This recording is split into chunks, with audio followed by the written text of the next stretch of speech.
5 taon na rin na nakalipas. 5 taon ko na rin pinapaniwala ang sarili kong kaya ko nang wala siya. Ngunit paano ko itatangging hindi ko na hinahanap ang presensya niya? Kung sa bawat pagdaan ng gabi, laman siya palagi ng aking panaginip. Teacher Rian, si Lance po, nilagyan ng bato ang loob ng bag ko. Nakakainis po siya. Sumbong ng batang si Sandy habang nakatakip ang 2 mga palad sa kanyang mukha. Ang batang si Lance naman ay natahimik sa isang sulok. Nahalatang binabalot ng kaba sapagkat batid nitong papagalitan ko siya. Mariing nakatingin sa akin ang kanilang mga kamag-aral habang dahan-dahan akong humakbang papalapit kay Lance na nakayuko at tahimik na nakaupo sa kanyang silya. "Bakit mo naman ginawa yun, Lance?" Tanong ko rito. Hindi ito kaagad nakasagot na animoy nag-iisip pa ng magandang katwiran. Pero hindi ko inaasahan na magiging tugon nito. Gusto ko lang po kasing mapansin niya ako. Bakit naman gusto mong mapansin ka ni Sandy? Kasi po Teacher Rian, crush ko po siya. Naglaho ang katahimikan sa buong silid at pinalitan ito ng hiyawan at pang-aasar ng mga kamag-aral ni Lance at Sandy. Crush niya pala si Sandy? Pang-aasar ng mga bata kay Lance. Imbes na pagalitan ng batang si Lance, ay bahagyaan na lamang akong natawa. Hay nako, mga bata nga talaga. Ito ang dahilan kung bakit na mahal ko ang trabaho ko bilang isang elementary teacher sa Aquino Westfield Memorial School. Ang mga batang tinuturuan ko, grade 1 students. Kaya naman kinakailangan talaga ng mahabang pasensya at malawak na pangunawa sa pagtuturo. Kahit madalas na stressed ako sa mga estudyante ko, nangingibabaw pa rin talaga ang pagmamahal ko para sa kanila. Niwala nga akong anak, ngunit ramdam na ramdam ko ang pagiging isang ina sa piling nila. Nang matapos ang klase, naabutan ko si Lance na nakatayo sa may waiting shed sa tapat ng campus. Hawak-hawak nito ang kanyang trolley bag. "O Lance, wala pa ba ang sundo mo? Gusto mo, ihatid na lang kita sa inyo? Sakto, pauwi na rin ako eh." Tanong ko rito. Dati-rati naman kasi, hindi pa man din natatapos ang klase. Naghihintay na sa labas ang family driver nila. Salamat po Teacher Rian. Pero ang tito ko po kasi ang susundo sa akin ngayon kasi nagkasakit ang driver namin. Sagot naman ni Lance. Teacher, sorry po pala ulit kanina. Dagdag niya pa sa nahihiyang tono. "Basta, huwag mo nang uulitin yan ha." Saad ko. Opo, promise po. Usal ni Lance nang nakapag-promise sign ng kamay. Ilang sandali pa, natigil kami, buhat ng bigla ang pagharurot ng isang pulang sasakyan. Tumigil ito sa tapat namin. At bumaba ang isang lalaking nakasuot ng crisp white button-down shirt na nakatuck-in sa kanyang itim na tailored fitted trouser. Bumagay rin sa morenong kulay ng kanyang balat ang suot niyang brown leather shoes. Lumantad ang nangungusap nitong mga mata. Nang hubarin nito ang suot na salamin. Ngunit ang talagang nagkakapagpagwapo rito, ang kanyang matangos na ilong at mapupulang mga labi. Eksahirada man kung papakinggan, ngunit maayahambing ito sa isang anghel. Di pa rin talaga siya nagbabago. Ang gwapo niya pa rin. Hindi na nakakapagtaka kung bakit ang daming babaeng nagkakandara pa sa kanya. Bye na po teacher, ayan na po si Tito Laxus. Masayang wika ni Lance at excited na pumasok sa kotse ng lalaki. Grabe, napakaliit talaga ng mundo. Hindi ko inaakalang konektado pala siya kay Lance. Bago pumasok sa kotse niya, ilang segundo kami nagpalitan ng tingin ni Laxus na animoy nag-uusap ng mata sa mata. Rinig na rinig ko ang malakas na dagundong ng aking dibdib. Nung mga sandaling yon, ay gusto ko na lang maglaho o lamunin ng lupa. Ngayon na lang ulit nanginig ang mga tuhod ko ng ganito. Ilang taon na nakalipas eh. Ang tagal na ng lahat ng nangyari. Pero bakit ang lakas pa rin ang epekto sa akin ng presensya niya? Kumusta ka? Tanong niya sa malamig na boses. Sa totoo lang, inaasahan ko nang bibitawan niya ang tanong na yon. Sa tagal ba naman naming hindi nagkita? Obvious naman, isa na akong teacher. Hindi ko nga inaasahang pamangkin mo pala si Lance. Pero, no doubt, ang dami niyang pagkakapareho. Pasabay kasi yung si Lance eh. Parang ikaw dati. Siguro, it runs in the blood talaga, no? Biro ko, habang nilalabanan ng panginginig ng boses. Natawa si Laksa sa sinabi ko. Sunod niyang itinanong kung meron na akong sariling pamilya. Grabe! Ang casual ng pagkakatanong niya na akala mo hindi ex-girlfriend ang kanyang nasa harapan. Hindi naman ako dating kaibigan niya lang na matagal niyang hindi nakita at biglang nakakasalubong sa daan. Pero yun ang pinaparamdam niya sa akin. Wala akong pamilya pero engaged na kami ng boyfriend ko. Next year, balak na naming magpakasal. Sagot ko. Ikaw? Anong balita sa love life mo? Nagpakawala si Laxus ng isang malalim na buntong hininga habang ang kanyang mga palad ay nakatago sa magkabilang bulsa ng kanyang suot na pantalon. Ang sabi niya, batid naman daw niyang hindi ako interesado sa buhay niya. Kaya walang saysay rin ang pagkukwento tungkol dito. Congrats sa inyo ng fiancé mo. Wish you all the best in life, Riri.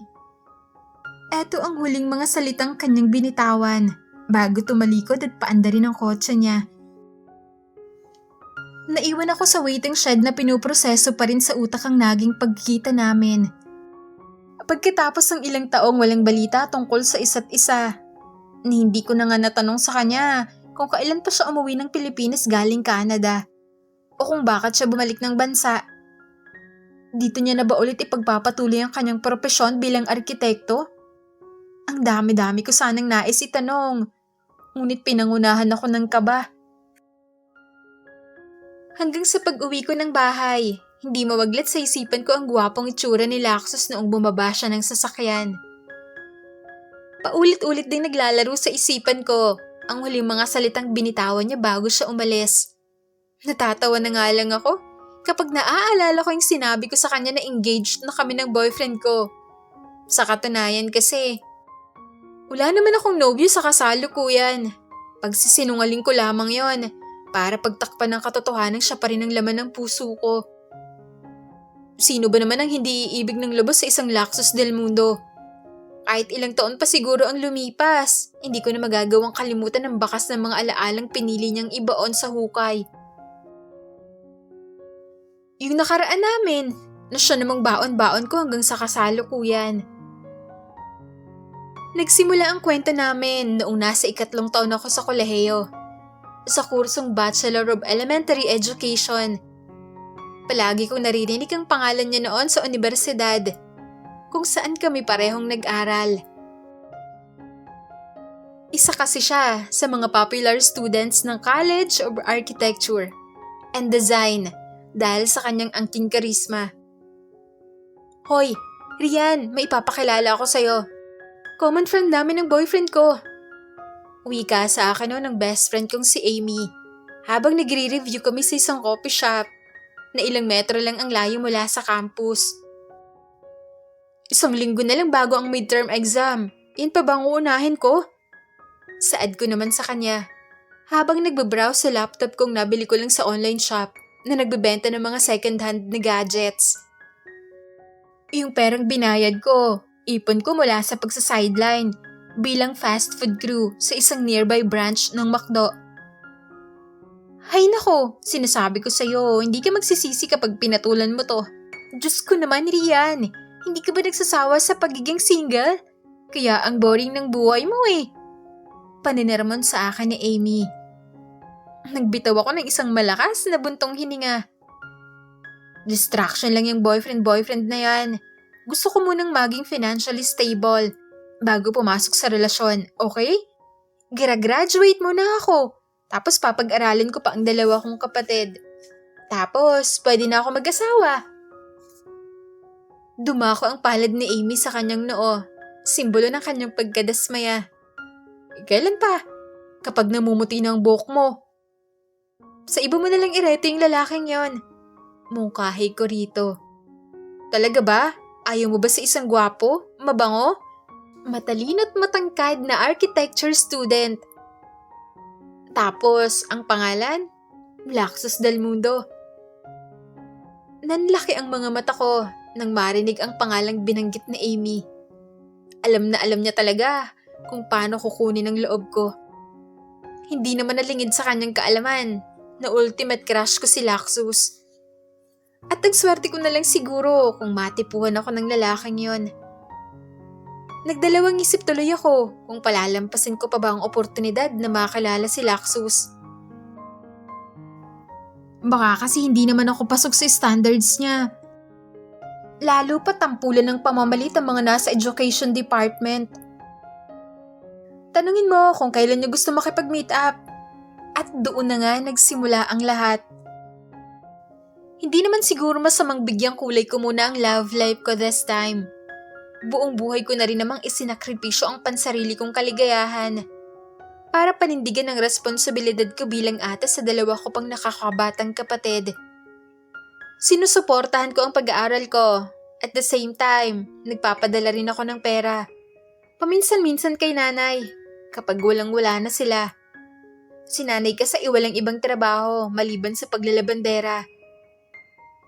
Yung tatay ko naman ay matagal nang tinalakburan ng kanyang responsibilidad bilang asawa at ama. Nasa lalawigan ng sorsogan ng pamilya ko. Samantalang ako, nanunuluyan sa Maynila. Buhat ng alok na scholarship sa akin ng universidad. Bagamat nakakalibre na ako sa tuition, sinikap ko pa rin maghanap ng part-time job para meron akong pambayad sa renta ko sa apartment at pang-araw-araw na gastusin. Nakasuot lamang ako ng simpleng navy blue na fitted dress na abot hanggang tuhod. Sa malapit na restaurant namin napagpasyahang magtagpo ni Laxus. Pagkapasok ko ng resto,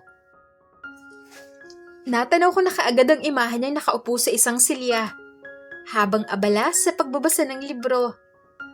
Nakasuot ito ng puting plain t-shirt at itim na jeans. Dahan-dahan ako naglakad papalapit sa kanyang direksyon. Nang makalapit sa table niya, umangat ang ulo niya, at naningkit ang mga matang nakatitig sa akin na para bang sinusuri ang buo kong pagkatao.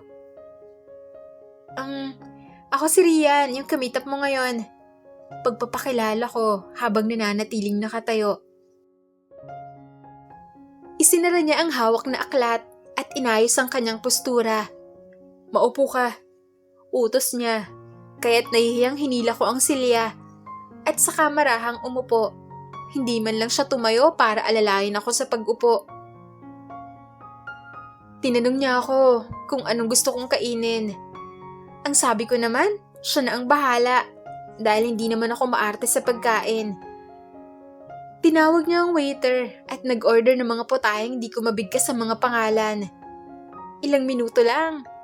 Inihain na sa mesa ang mga pagkaing sobrang sasarap kahit tingnan mo lang. Gustong-gusto kong ang lantakan pero dapat hinay-hinay lang sa pagkain kasi nakakahiya naman kay Laxus. So, single ka? Tanong niya habang inunguya ko ang peraso ng beef steak. Makikipagkita ba ako sa'yo kung hindi? Pilosopo ko namang sagot. Willing to commit ba? I mean, mag-commit sa isang relasyon. Anong ibig mong sabihin? Ako kasi, nakikipag-date lang ako as one way to distract myself. Ganun ba? Ibig sabihin, hindi ka into long-term relationships? Unless, worth the risk ang babae. Sa bagay. Okay lang din naman sa akin kung idadump mo na ako pagkatapos ng date na to. Gusto ko lang din talagang mag-explore kasi hindi ko pa nararanasang makapag-date. Gumuhit ang pagkagulat sa mukha ni Laxus nang marinig ang sinabi ko. Hindi siguro siya makapaniwala na SB ako. Nakita ko ang pagpipigil niya ng tawa. Ano namang nakakatawa sa sitwasyon ko? Napalitan tuloy ng inis yung kilig na nararamdaman ko para sa kanya. So, first time mo to? Huwag ka mag-alala. I will make sure na mag-e-enjoy ka ng sobra. Nang matapos kaming kumain sa restaurant, inaya ako ni Lakso sa isang club. Nang makapasok kami roon, bumungad agad ang napakalakas na tugtog na makabasag tenga. Nagsasayawan ng mga tao sa unahan, at ang ilan ay may hawak-hawak na baso ng wine. Sinabi ko kay Laksos na hindi ako umiinom nang alokin niya ako ng alak. Ngunit iginiit niya magugustuhan ko raw ang lasa nito. Napilitan tuloy akong pagbigyan siya. Nasunod-sunod ang pagtungga ko sa baso at nakaalali naman si Laksos. Nang unti-unti nang manlabo ang aking paningin, tila ba sa bawat galaw ko matutumba ang aking katawan. Wala na akong ibang maalala pagkatapos ng pangyayaring yon. Nagising na lamang ako sa isang hindi pamilyar na silid. Nakahiga ako sa isang kama habang nababalutan ng makapal na puting kumot ang aking katawan. Hindi ko mawari noong una kung bakit ang lamig sa pakiramdam. Hanggang sa kalaunay napagtanto ko na lang na nawawala pala ang aking saplot. Nasa tabi ko na si Laksos na mahimbing pa ring natutulog. Katulad ko, hubot-hubad din siya. Maya-maya pa, nagising ito at sinuri ang paligid. Anong ginawa mo sa akin kagabi? Maautoridad kong tanong sa kanya. Mulit-muli niyang ikinurap ang kanyang mga mata bago bumalik sa wisyo. Ang katawan niya wala ring matandaan sa mga nangyari. Paano kapag nagbunga? Diyos ko, hindi pa ako handang maging ina. Bala ko pa nga ihawon sa hirap ang pamilya ko. Saad ko, napuno ng pangamba. Bakas ang pagkairita sa mukha ni Laksos. Tiniyak niya sa akin na walang mabubuong bata sa sinapupunan ko. Dahil isang beses lang naman umano naming ginawa. Anong sinasabi mo? May posibilidad pa rin mabuntis ang babae kahit first time niya palang na ma-involve sa ganung aktibidad. Depensa ko naman. O, edi, magiging tatay na ako. Piloso po niyang sagot.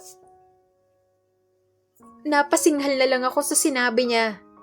Sa bagay, wala namang mawawala sa kanya maliban sa pagiging binata niya. Samantalang ako, buhay ko at pamilya ko ang nakataya rito. Kasalanan ko rin naman sapagkat hindi ako nag-ingat at naging ignorante ako sa mga bagay-bagay. Ginusto ko lang naman maging masaya kahit ngayon lang pero nabulilyaso pa. Aalis na ako, sabi ko. Saka tumayo abang nakabalot pa rin ang kumot sa katawan. Pinulot ko ang nagkalat na damit ko sa sahig at dumiretso ng banyo upang magpalit. Hindi niya na ako pinigilan at hindi man lang nagbitaw ng salita bago ako umalis. Nang sumunod na araw, kinulit ako ni Amy na magkwento tungkol sa naging date namin ni Laksos. Masaya naman, sabi ko sa malamyang tono. Ba't parang hindi ka masaya? Tanong niya naman. Basta, mamaya na lang tayo mag-usap Magre-review pa ako. Tugon ko rito. Sige na nga. Pagkatapos ay dali-dali ko nang isinukbit ang bag ko sa aking balikat, saka nagpaalam na kay Amy. Hindi ko inaasahang makakasalubong ko si Laksos sa hallway ng paaralan. Kasama nito ang tatlo niyang mga kaibigan.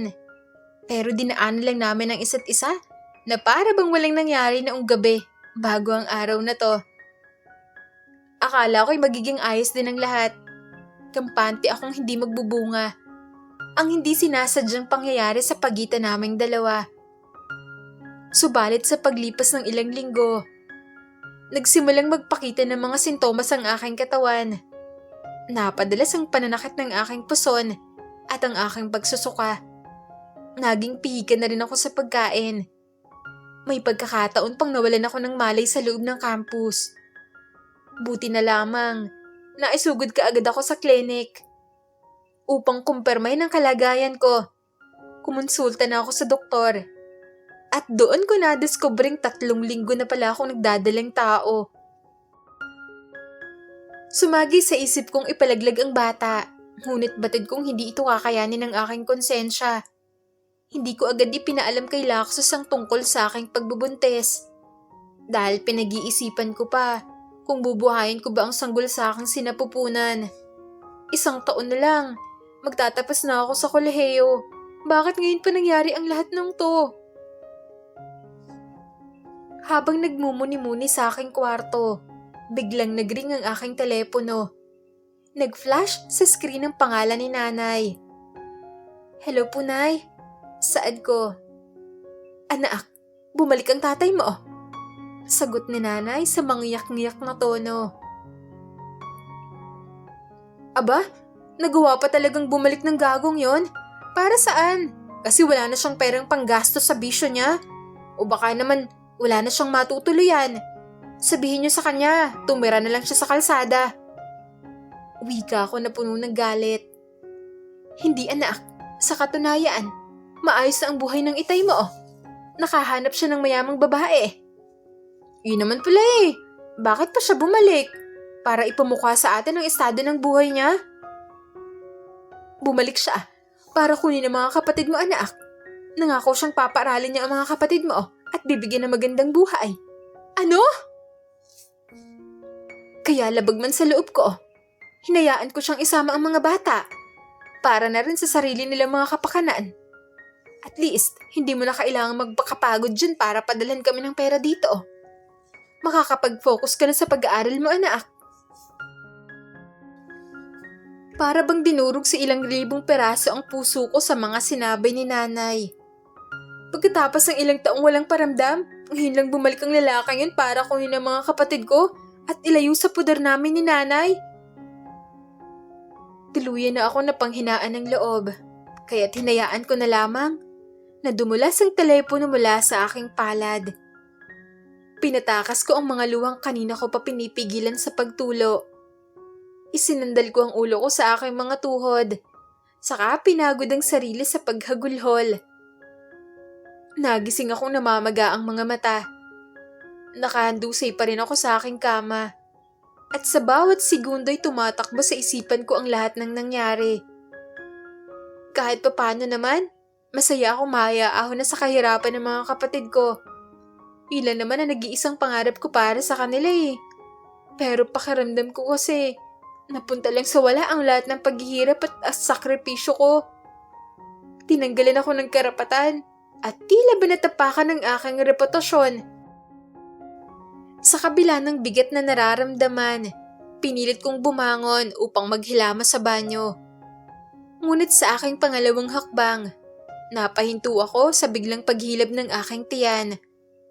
Napaupo ako sa sahig habang iniinda ang sakit. Binalot ng aking mga halayhoy ang bawat sulok ng kwarto. Pilit kong inabot ang cellphone na nasa paanan ko at ang numero ni Laxus ang unang bumungad. Nang i-open ko ang contacts, kaya siya na lamang ang tinawagan ko. Desperada na ako makahingi ng tulong. Sa kabutihang palad, hindi na tumagal pa ng 1 minuto bago niya sagutin ang tawag ko. Hello? Bungad niya. Laxus, buntis ako. Puntahan mo ako ngayon sa apartment ko. Nananakit ng sobrang tiyan ko. Natatakot akong baka may malubhang mangyari sa akin o sa bata. Please, pumunta ka na kaagad dito. Pakiusap ko rito. Ha? Ano? Sandali, ibigay mo sa akin ang address mo. Pagkarating ni Laxus sa apartment na tinutulayan ko, inalalayan niya akong tumayo at saka binuhat papasok ng kotse niya. Nagmamadali kaming patungo sa pinakamalapit na hospital. Ang sabi ng doktor na sumuri sa akin, maayos pa rin naman ang kalagayan ng sanggol sa loob ng aking sinapupunan. Ang lubhang pananakit umano ng aking tiyan ay dulot lamang ng pag-epekto ng hormonal changes at expansion ng matres na normal lamang umanong nararanasan sa unang mga linggo ng pagbubuntis. Niresetahan ako ng doktor ng mga gamot at aniya upang maging maayos ang aking pagdadalang tao. Mas makakabuti kung may makakatuwang ako sa araw-araw na siyang mag-aalaga sa akin. Inihatid ako ni Lakso sa apartment ko pagkatapos akong ipa-check up sa doktor. Iminungkahi ko na rin manatili muna siya roon upang mapag-usapan namin ng masinsinan ng aming magiging desisyon. Sana naman, di mo ko ni-question kung ikaw ba talaga ang ama nito. Pangunguna ko sa kanya. Umupo siya sa sofa ng aking apartment. At kung kumilos ay akala mo naman, nasa sarili niyang pamamahay. Inirapan ako nito kasabay ng bahagyang pagtawa. Wala naman akong sinabi Saad niya. Mula ngayon, titira ka na sa bahay ko. Kailangan mo na mag-aalaga sa'yo, di ba? Sabi niya sa kalmadong tono. Ang bilis mo namang magdesisyon. Hindi mo man lang inisip kung anong sasabihin ng mga magulang mo kapag pinatira mo ako sa inyo. Paninirman ko naman. Ngumisi siya na para namang may nakakatawa sa sinabi ko. Pinag-cross niya ang kanyang mga braso sa dibdib at ipinatong ang mga paa sa maliit na mesang katapat noong sofa. For your information, mag-isa lang ako sa bahay. May kanya-kanyang buhay yung mami at daddy ko, which means may kanya-kanya na silang pamilya. Sabi niya, ngunit walang mababakas na lungkot sa mukha niya. So, magiging live-in partner na tayo? Ayaw mo ba nun? Kinalaunan ay pumayag din akong tumira kasama si Lakso sa iisang bubong. Ang laki ng bahay niya. Hindi nga maipagkakailang nagmula siya sa isang marangyang pamilya. Nakwento niya sa akin na daddy niya ang sumusuporta sa kanyang pag-aaral. Samantalang ang mami niya naman, wala nang pakialam sa kanya mula nung sumama ito sa bago nitong lalaki. Gusto mo bang tumigil muna sa pag-aaral? Tanong niya sa akin habang inilalapag ang aming mga bagay sa loob ng kanyang kwarto. 5 buwan na lang din naman bago ko matapos ang finals. Kakayanin ko pa. Sayang din ng 1 taon, no? Sagot ko habang nakaupo sa kama. By the way, alam na ba ng mga magulang mo ang tungkol sa atin? Muling tanong niya. Wala pa akong balak na ipaalam kay nanay, no? Yung tatay ko, wala naman na kaming koneksyon, kaya hindi na kailangan. Nangunot ang noo ni Laxus nang marinig ang sinabi ko. Broken family din pala kayo? Usisa niya at tumango-tango naman ako. Sa ilang araw na pamamalagi ko roon sa bahay niya, marami-rami na kaming napagkwentuhan. Naisalaysay ko na ata sa kanya ang buong kwento ng buhay ko, mula sa pinakamaliit na detalye hanggang sa pinakamalaki. Nagbahagi rin siya patungkol sa status ng pamilya niya. Aniya, mula nang maghiwalay ang kanyang mga magulang, nawalan ng direksyon ng kanyang buhay. Bagamat sinusuportahan siya ng kanyang ama, pagdating sa pinansyal, hindi niya pa rin umanoramdam ang pagmamahal nito bilang isang magulang. Para sa kanya, hindi yan nakangturing sa kanya ng daddy niya. Bagkos ay isang responsibilidad na hindi magawang takasan dala ng konsensya. 4:00 pa lang ng madaling araw, gumigising na ako para magluto ng almusal. Nakakaya naman kasi, kung nakikihati na nga lang ako ng espasyo sa bahay niya, mag-aastang batugan pa ako. Binuksan ko ang ilaw sa kusina upang ihanda ang mga sangkap sa aking lulutuin. Abala ako sa paghiwa ng bawang nang marinig ko ang boses ni Laxus mula sa aking likuran. Ang sipag naman talaga ng misis ko. Naginit ang pisngi ko sa narinig ko. Hindi ako makalingon sa kanya dahil nahihiya akong mahuli niya akong nakangiti. Kaya't nanatili akong nakatalikod.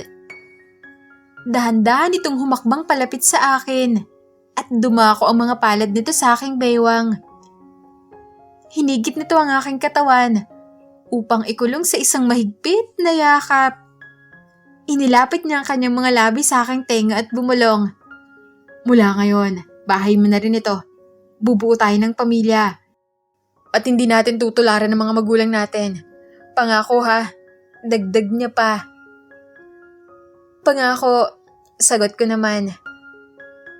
Naging opisyal na magkasintahan kami. Ngunit sa kabila nito, nananatiling lihim ang aming pagsasama mula sa mga taong malalapit sa amin. Maging ang best friend kong si Amy ay walang kaalam-alam na ako'y nagdadalang tao na sa anak namin ni Laxus. Nag-resign na din ako sa trabaho ko bilang crew sa isang fast food upang maiwasan ng sobrang stress at pagod. Isang gabay na udol ang pag-uusap namin ni Laxus. Nang biglang magring ang cellphone niya dahil tumatawag ang kanyang ama.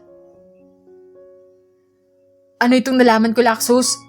Bungad ng dada niya sa kabilang linya. Bakit, Dad? Inosente namang tanong ni Laxus. Nag-hire ako ng spy para bantayan ang mga kilos mo dahil napapansin kong palaki ng palaki ang halaga ng perang hinihingi mo sa akin. Saad ng daddy niya, nabakas ang galit sa tono. Sino yung babaeng dinala mo sa bahay? Napapadalas daw ang pagbisita niya sa ubigay ni. Akala mo ba, tutustusan ko ang bunga ng kalokohan mo, Laxus? Hindi. Buhayin mo ang sarili mong anak. Alam mo namang napakamahal ng tuition ng kapatid mo. Pasalamat ka nga't pinapadalan pa kita ng pera. Kahit paubos na rin ang pera ko sa bangko. Dagdag pa nito. Kasalanan ko ba na pinag-aaral nyo sa international school yung anak nyo ni Tita Sandra?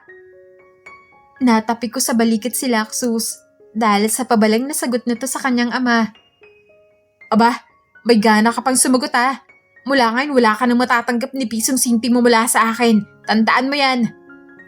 Sigaw ng daddy niya mula sa kabilang linya bago ibaba ang telepono. Ibinato ni Laxus ang kanyang telepono sa pader. Dahilan upang magkabasag-basag ang screen nito. Hinimas ko siya sa kanyang likuran upang pag-anin ang kanyang loob.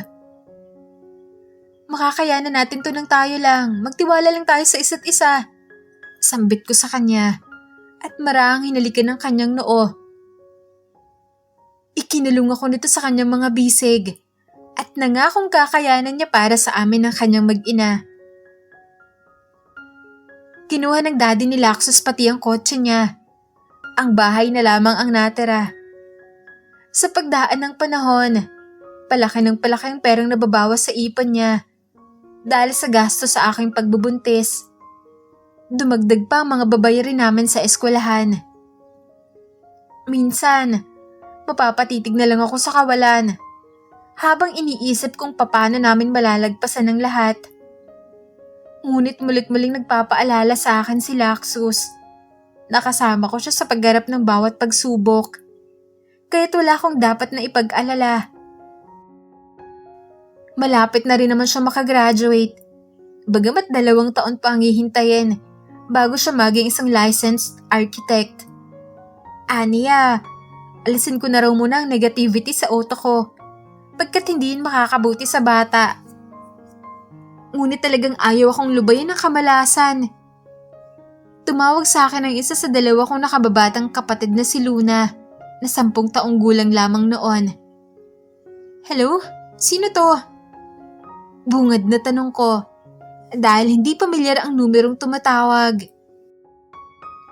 Tumagal ng ilang minuto bago sumagot ang nasa kabilang linya.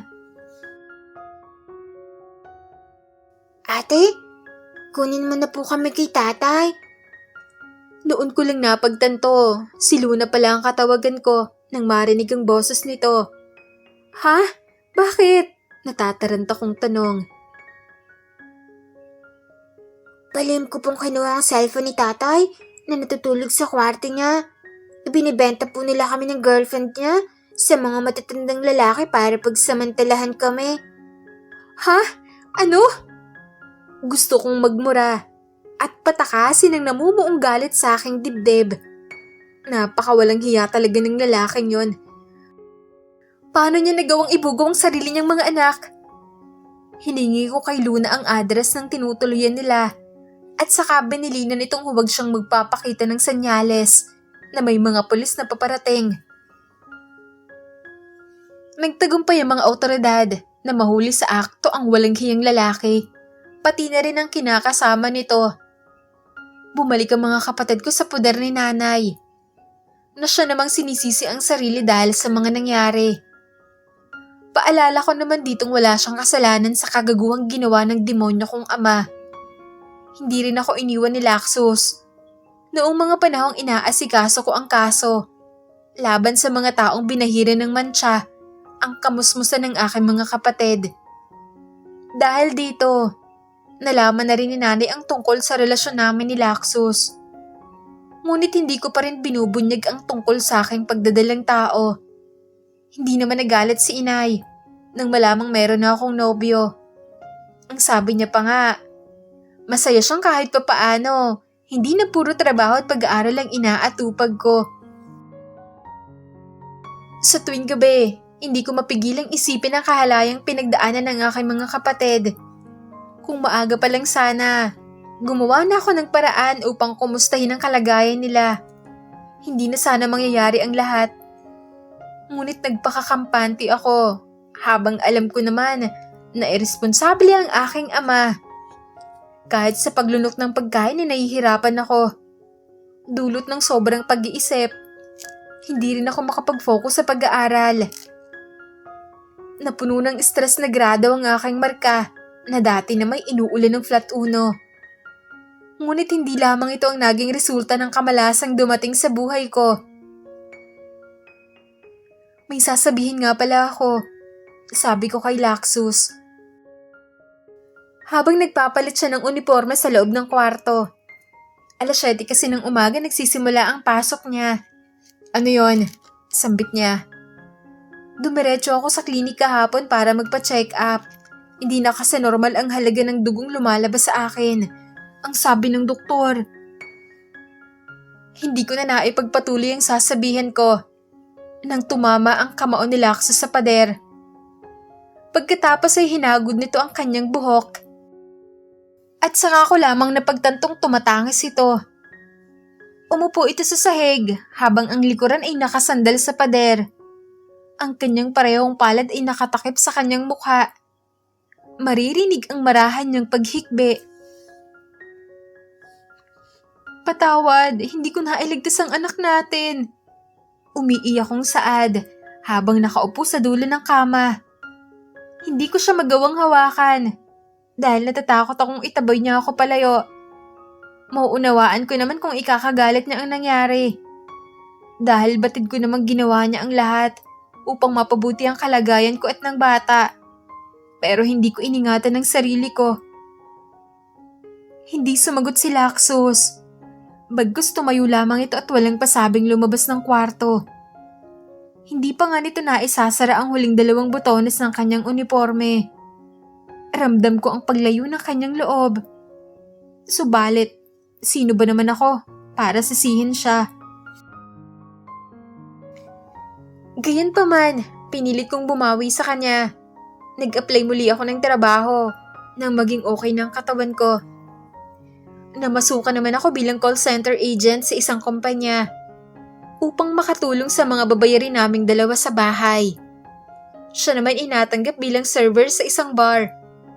Dahil hindi nagtutugma ang mga schedule namin, hindi na namin napapaglaanan ng oras ang isa't isa. Habang tumatagal, palayo ng palayo ang loob niya sa akin. Naglaho na ang dating Laxus na kilala ko. Ni kumustahin man lang ako, hindi na niya magawa. Samantalang kahit pagod ako sa trabaho at ilang oras lang ang tulog ko, gumigising ako ng madaling araw upang ipagluto siya ng almusal. Sa kabila nito, hindi nagbago ang pagmamahal ko para sa kanya. Hanggat kaya ko siyang unawain ay titiisin ko ang panlalamig niya. Makalipas ang ilang buwan, nakagraduate na siya sa kolehiyo. Habang ako naman ay may natitira pang 1 taon bago makapagtapos sa kursong edukasyon. Naghanda ako ng paborito niyang mga pagkain pagkatapos ng graduation ceremony. Gusto ko kasing iparamdam sa kanya na kahit hindi dumalo ang kanyang mga magulang, nandito naman ako upang ipakita na mayroon pa ring isang taong proud na proud sa lahat ng narating niya. Congratulations, my architect! Masaya kong bati rito habang hawak-hawak ang tarpaulin na merong litrato niyang nakasuot ng toga. Sumilay ang ngiti sa kanyang mga labi at nagsimulang mamuo ang nangingilid na mga luha sa sulok ng kanyang mga mata. Thank you, Riri. Ito lamang ang kanyang naging tugon, kasabay ng isang matamis na halik. May mababakas namang pagkagalak sa reaksyon niya. Ngunit ramdam ko pa rin ang sama ng loob sa kanyang puso. Bagamat ilang pulgada lamang ang agwat sa pagitan naming dalawa. Pakiramdam ko, ang layo-layo niya pa rin. Hindi na ata talaga maibabalik ang dating Laxus na kilala ko. Pinagpatuloy ko ang aking pag-aaral sa ika-4 na taon sa kolehiyo. Samantalang, siya naman, kinakailangan pang sumailalim sa 2 years internship bago makapag-take ng licensure examination. Lalo kaming nawalan ng oras para sa isa't isa. Dahil mas naging complicated ang mga schedule namin. Hating gabi na, kung matapos ang kanyang trabaho, ngunit may mga pagkakataong umaabot ng 2 araw bago siya umuwi. Madalang lamang kung mag-reply siya sa mga text messages ko. Palagi niya rin akong pinapagalitan kapag tinatawagan ko siya sa telepono dahil nakakaabala umano ako sa kanyang ginagawa. Sa kabila nito, pinili ko pa rin unawain ang lahat. Nangako akong panghahawakan ko ang pagmamahala naming dalawa kahit pa siya na mismo ang sumuko. Kamusta na kayo ni Laxus? Ano, kaya pa ba? Kung hindi ako nagkakamali, hinihintay na lang na sumuko sa relasyon nyo. Walang prenong sambit na Amy habang nakatambay kami sa coffee shop na paborito naming puntahan kapag vacant time. Matagal ko nang nasabi sa kanya ang tungkol sa relasyon namin ni Laxus. Wala rin namang rason upang itago ko ito. Dahil mismong nanay ko, alam naman na ang tungkol dito. Huwag mo nga akong pinapa-overthink. Busy at pagod lang yon, kaya nanlalamig na sa akin. Depensa ko. Hindi ka bayani para magpaka-martyr, girl. Sobrang linaw ng senyales pero mas pinipili mo pa rin na magbulag-bulagan. Pananaraman sa akin ni Amy. Tinaasan ko siya ng kilay at suminghal. Hindi ako nagbubulag-bulagan. Mas pinipili ko lang siyang unawain. Dahil yun naman talagang kailangan para tumatag ang isang relasyon. Pagkasabi ko nito, inhirapan ako ni Amy. Nahaltang hindi kumbinsido sa litanya ko. Bahala ka nga sa buhay mo. Magpakatanga ka hanggat gusto mo. Wika niya. Hindi niya talaga ako maintindihan. Dahil wala naman siya sa aking posisyon. Akala niya ba, madali lamang bitawan ng isang taong pinapangarap kong makasama habang buhay? Handa akong manatili sa piling ni Laxus, kahit pa katumbas nito. Walang katapusang pighati. Dahil lalong hindi ko kakayanan kung tuluyan na siyang mawala sa piling ko. Kahit kailan, walang narinig na panunumbat mula sa akin si Laxus. Ni isang beses, hindi ko siya tinanong kung bakit tinahayaan niya lang akong masaktan ng paulit-ulit. Kung bakit na isang beses, hindi man lang siya humingi ng tawad dahil wala na siyang oras para sa akin. At kung mas masaya na ba siya sa piling ng iba. Ngunit sa totoo lang, nais ko sa kanyang itanong kung sino yung babaeng nakita kong kasama niya sa loob ng isang restaurant. Sa parehong restaurant kung saan kami unang nagkakilala sa isa't isa. Sa tinagal ng panahong malayo kami sa isa't isa, noon ko lamang muling nasaksihan ang tunay ng ngiti sa mga labi niya.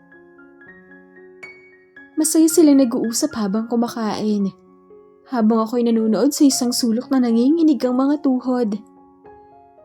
Umuwi ako sa bahay na parang pinagbagsakan ng langit at lupa. Ngayon ko lang napagtanto kung bakit madalang na lamang siyang umuwi. Dumiretso ako ng kama kahit hindi pa ako nakakapagpalit ng pambahay na damit. Ibinoon ko ang mukha ko sa unan habang humahagulhol. Maya-maya pa, maririnig ko ang pagbukas ng pintuan sa sala at ang mga yabag ng paang paket ng hagdan 8:00 pa lang naman ng gabi. Kaya ipinagtaka ko kung bakit ang agang umuwi ni Laxus. Bumangon ako sa kama at kinusot ang aking mga mata. Saka dumiretso ng lababo upang maghilamos. Walang bakas ng luha ang dapat na matira. Kailangan kong ipakita sa kanya na ayos lang ako. Bumukas ang pintuan sa banyo at mula sa salamin, nakita ko ang kanyang refleksyon na nakatayo sa aking likuran. I'm sorry. Wika niya. Sabay yuko ng ulo. Bakit? Tanong ko. Alam kong nahuli mo kami. Nakita kita sa labas ng resto na nanonood sa amin. Hindi pa rin ako humaharap sa kanya. Bagkos tinititigan ko lang ang refleksyon niya sa salamin. Mahal ko na siya eh. Dagdag niya pa. Nawalan din ng saysay ang paghilamas ko ng mukha. Dahil muling nag-unahan sa pagbagsak ang aking mga luha. Namayani ang katahimikan sa pagitan naming dalawa. Hindi ko alam ang dapat na sabihin. Pinoproseso ko pa rin sa utak ko ang huling sinabi niya. Hanggang binasag niya ang katahimikang nananalaytay ng ilang minuto. Anak siya ng senyor ko sa firm. I'm sorry. Hinayaan ko ang sarili kong mahulog sa kanya. Mangayak-ngayak na sabi niya. Nang makaipon na ako ng lakas upang makapagsalita, dahan-dahan akong humarap sa kanya. Wala ka na ba talagang natitirang pagmamahal para sa akin? Tanong ko. Bahaling araw makakahanap ka rin ng taong magmamahal sa iyo ng buo riyan. Sagot niya. Hindi na ako mali nakasagot pa. Dahil lumabas na siya, naiwan akong napako sa aking kinakatayuan. Nang tumagal ang ilang segundo, sinundan ko siya sa loob ng kwarto. Saka ko siya nadat nang nag-iimpake ng mga damit. Saan ka pupunta? Tanong ko sa kanya. May out of town trip kami. Babalik ako next month. Kaya pwede ka pa magstay dito sa bahay ko habang wala ako. Laxus, huwag mo na magawin sa akin to. Kung gusto mo ng space, ibibigay ko sa'yo yun. Pero huwag mo naman akong iwan. Pakikiusap ko. Ngunit nagpatuloy lamang sa pag-aayos ng mga damit sa kanyang maleta. I'm sorry, Rian. Laxus, please. Alam kong marami akong pagkukulang. Alam kong walang-wala ako kumpara sa'yo. Pero sisikapin kong abutin ka. Naputol ako sa aking sasabihin nang huminto siya sa kanya ginagawa at bumaling sa akin. Tama na. Ilang sorry pa ba ang kailangan kong ulitin para matanggap mo nang hindi na tayo babalik sa tulad ng dati? Sa kanyang sinabi, biglang pinagkaitan ng aking lalamunan ng kakayahang lumikha ng boses. Pabigat ng pabigat ang aking pag-iyak sa pagdaan ng bawat sandali. Naisan ko mang pakiusapan pa siyang muli. Wala na akong nagawa, kundi hayaan siyang buksan ng pintuan at lisanin akong nilulunod ng sarili kong mga luha. Hindi ko maigalaw ang aking mga paa, kaya nabigo akong habulin ang kanyang mga hakbang. Pakiramdam ko, anumang oras ay mauubusan ako ng hininga. Walang katumbasang sakit na idinulot sa akin ng kanyang pag-alis. Ngunit ganito ata talaga ang itinakda ng kapalaran. Kailangan ko nang kumalas mula sa pagkakakapit. Pagkat hindi ko pa man siya binibitawan, ay nahulog na siya sa iba. Noong sumunod na araw, nakahanap kagad ako ng murang apartment na aking lilipatan. Sa dating tinutuloyan kong apartment kasi meron ng bagong nangungupahan. Buti na lamang at nariyan si Amy upang pagaanin ang aking loob sa tuwing inaatake ako ng lungkot. Hindi pwedeng gumuho na lamang ang aking mundo dahil sa isang lalaki. Hindi kayang panindigan ng mga binitawang pangako. Mayroon akong pamilyang umaasa sa akin. Kaya't mas dapat na pagtuunan ko ng pansin ang mas mahalagang mga bagay. Ang saya-saya niya. Hindi sinasadyang sambit ko. Nang minsan kong i-stalk ang profile ni Laxus sa Facebook, sa kalagitnaan ng aking pagre-review para sa finals. Akala ko kaya ko nang kalimutan siya. Pero mukhang aabutin nata ako ng 100 taon bago magtagumpay roon.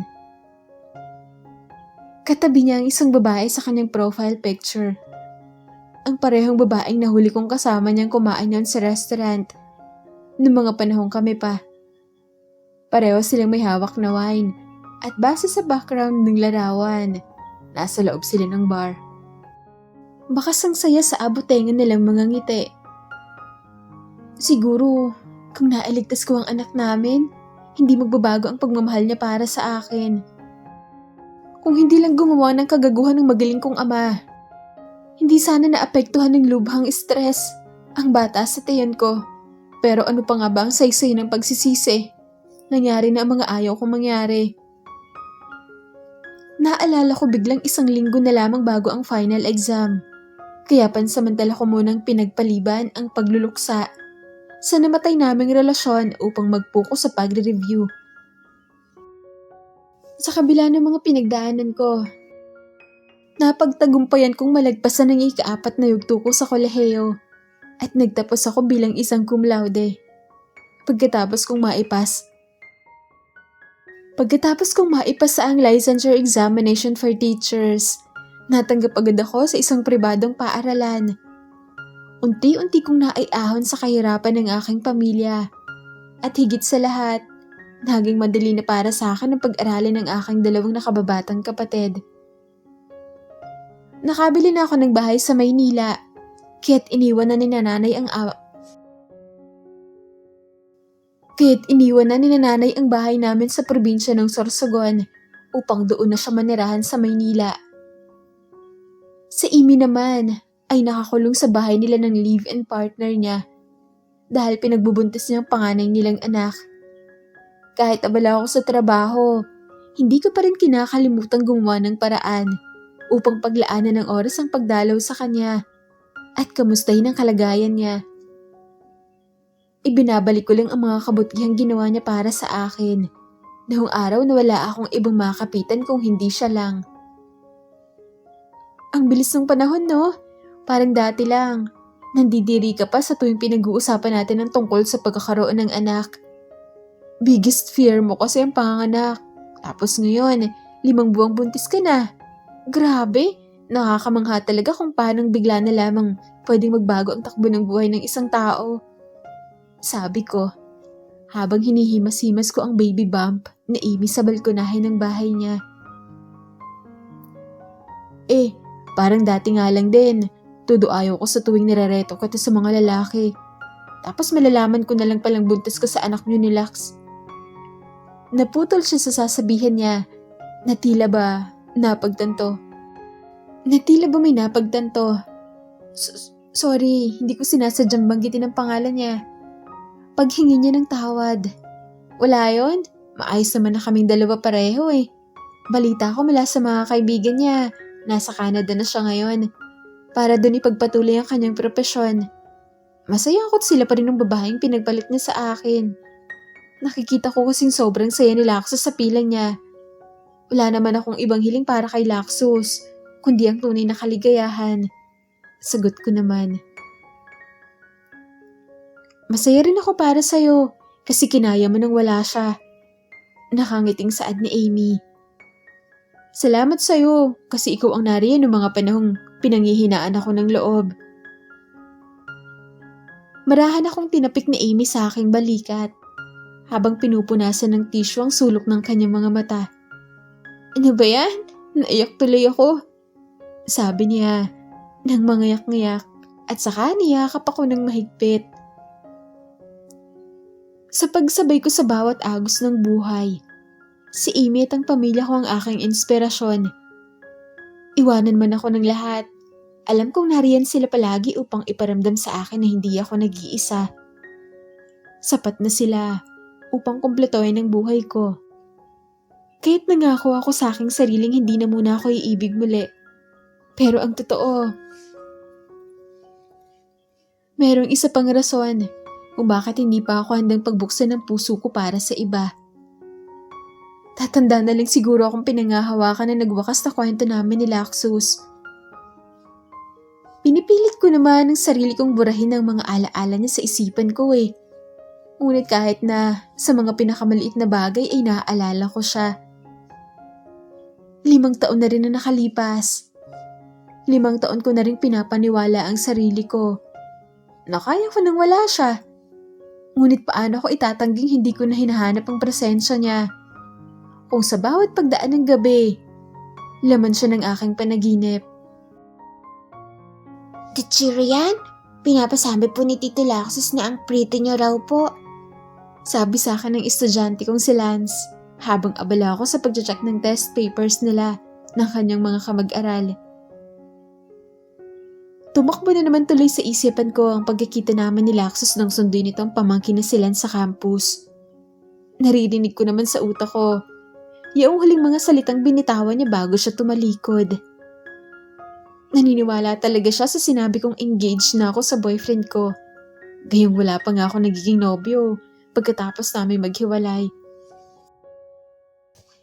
Nginitian ko na lamang si Lance dahil sa sinabi niya. At sinabing iparating niya sa tito niya ang pasasalamat ko para sa papuri nito. Natigil ako sa aking ginagawa nang mag-beep ang phone ko. Hanggang sa nanlaki ang aking mga mata nang makita ang pangalang naka-flash sa screen ng buksan ko ang messenger app. Kinusot-kusot ko pa ang mga mata ko upang makumpirmang sa kanya nga nanggaling ang message. Ngunit hindi nga talaga nagkakamali. Laxus del Mundo nga ang nakalagay na pangalan. Iniimbitahan ako nito para sa isang meet-up sa isang particular na restaurant.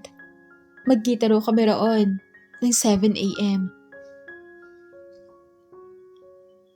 Nag-reply ako sa message niya para itanong kung para saan naman ang meet-up naming dalawa. Pero hindi na siya nag-seen. Kaya naman napagpasyahan ko na lamang na dumalo sa aming pagkikita. Sinadya ko magpa-late ng 30 minutes upang paghintayin siya. Baka kasi isipin niyang excited ako masyado makipagkita sa kanya kapag napaaga ang aking pagdating. Kilala ko pa naman siyang mapresko, katulad ng aming unang naging meet-up noong nasa kolehiyo pa lamang kami. Nadatnan ko siyang binubuklat sa kanyang mga daliri ang pahina ng isang aklat habang taimtim na nagbabasa. Umangat ang ulo niya nang pukawin ng aking presensya ang kanyang atensyon. Inilapag niyang binabasa niyang aklat sa mesa at tumayo para iposisyon ang silya at alalayan ako sa pag-upo. Kailan pa kaya siya natutong magpaka-gentleman sa babae? Walang nagtangkang bumati sa aming dalawa hanggang sa paglapit ng waiter upang tanungin ang orders namin. Nang ihain na sa mesa ang mga pagkain, doon niya lamang ako kinausap. "Eat all you want," sabi niya. Tumango-tango lamang ako at dahan-dahang pinaikot ang tinidor sa pasta. "Ano palang pag-uusapan natin?" Mahinahon kong tanong. "Gusto ko lang ng closure," aniya. "Closure? 5 taon na nakalipas, Laxus. Ngayon ka pa talaga humingi ng closure?" Saad ko at bahagyang natawa. "Tama ka, 5 taon na nga ang nakalipas. Pero hindi ko man lang nagawang ipaliwanag sa iyo ang lahat kung bakit kailangan kong tapusin ang relasyon natin. Kaya ako humihingi ng closure kasi gusto kong matapos tayo this time ng matiwasay." Tugon niya. "Kahit hindi mo nalilawin ang lahat, alam ko naman na yung dahilan. Naubos ang pagmamahal mo para sa akin. Napagod ka at nahulog ka sa iba. Hindi mo na kailangan tapusin ang relasyon natin. Mas pinili mo lang talagang iwan ako." Uwika ako sa nanginginig na boses. Bumigat ang aking mga paghinga dahil pilit kong pinipigilan ang aking luha mula sa pagtulo. "Hear me out, please," pakiusap niya. "Si Jasmine, yung girlfriend ko. She died just 6 months ago. Due to pancreatic cancer." Hindi ko malaman ang aking isasagot sa kanyang balita. Ikinalungkot ko rin namang malaman ang pagkamatay ng girlfriend niya. Pero anong gusto niyang gawin ko? I-comfort siya hanggang sa hindi na siya makaramdam ng pagkalumbay. Ang kapal naman ata ng mukha niya. Noong makilala namin ang isa't isa, 5 taon na lang ng taning sa buhay niya. Honestly, hindi ko naman pinlalong mahalan siya. Nireject ko siya noong una na nagtapat siya ng paghanga sa akin. Hindi ko naman kasi alam na meron siyang malubhang karamdaman. Hanggang sa lumapit sa akin ng daddy niya na senior ko noon sa firm nang sumailalim ako sa 2-year internship for practical experience. Nakiusap siyang pagbigyan ko ang anak niya dahil 5 taon na lang naman ang itatatag ng buhay nito. Tumanggi ako, pero paulit-ulit na nagmakaawa sa akin ng daddy niya. All he wanted was for her daughter to be happy until the last 5 years of her life. I thought about you, pero hindi ako pinapatulog ng konsensya. Sa unang pagkakataon, nasaksihan ko siyang umiyak ng lubos. Hindi na rin nahinto ang mga luhang nagsituluan mula sa aking mga mata. Nabigyang linaw na sa akin ng lahat. Bakit kasi hindi niya agad sinabi? I could have let go of him more easily if I knew about his reason. Hindi pa rin ako umimik nang muli siyang nagsalita. I'm sorry kung iniwan kita, but trust me. Walang araw na hindi ka tumatakbo sa isipan ko. Kung alam mo lang, how I wish I was there noong mga panahong unti-unti mo nang naaabot ang pangarap mo. Walang gabing hindi ko hiniling na sana ikaw ang katabi kong matulog. Na sana sa paggising ko, ikaw ay nagluluto ng paborito kong ulam sa kusina. Nangako ako sa sarili kong babalikan kita kapag pwede na. Kaya bumalik ako rito sa Pilipinas para makapag-ayos na rin sa dad ko. Si Lance, anak siya ng sister ko kay dad. Most of all, the reason I came back ay para balikan ka. Bakas ang sincerity sa kanyang mga mata. Ang bawat salitang binibitiwan niya, maaayahalin tulad sa isang karayom na bumabaon ng malalim sa aking dibdib. Wala akong mahanap na salitang maaari kong bitawan upang tugunan ang mga sinabi niya. Hindi pa rin kasi nagsisingkin sa utak ko ang lahat ng aking nalaman. 5 taon ako nagtanim ng sama ng loob sa kanya without knowing na kailangan niya lamang eksakripisyo ang relasyon naming dalawa upang pagbigyan ng kasiyahan ng isang taong pinagkaitan ng mahabang panahon para mabuhay. Yes, I suffered and so did he. Pinilit ko lang ang lalamunan kong gumana upang makapagbitaw ng salita. Napakarami kong gustong sabihin sa kanya. Ngunit ang tanging nasabi ko lang ay, I'm sorry. Dumako ang kanyang malambot na palad sa aking pisngi at pinawi ang luhang nagkalat dito. No, wala kang kasalanan. Gusto ko lang sabihing salamat sa pagmamahal na ipinaparamdam mo sa akin. You're already engaged, right? Kung sino man ang maswerteng lalaking yon, sana Pinutol ko siya sa kanyang sasabihin. Hindi totoo ang sinabi ko, Laxus. I lied para ipakita sa'yo na masaya na ang buhay ko. Pero alam mo, sa loob ng 5 taon na wala ka sa tabi ko, lagi pa rin kitang naaalala. Sa mga bagay na nagpapaalala sa akin ng mga pinagsamahan nating dalawa, hindi ka nawala sa puso ko, Laxus. Wika ako. Sumilay ang mga ngiti sa mga labi niya. Ang kanyang mga matay namamagana dahil sa labis na pagtangis. Pwede bang akin ka na lang ulit? Tanong niya sa malambing na boses at parang nagmamakaawa. Sa'yo naman ako palagi.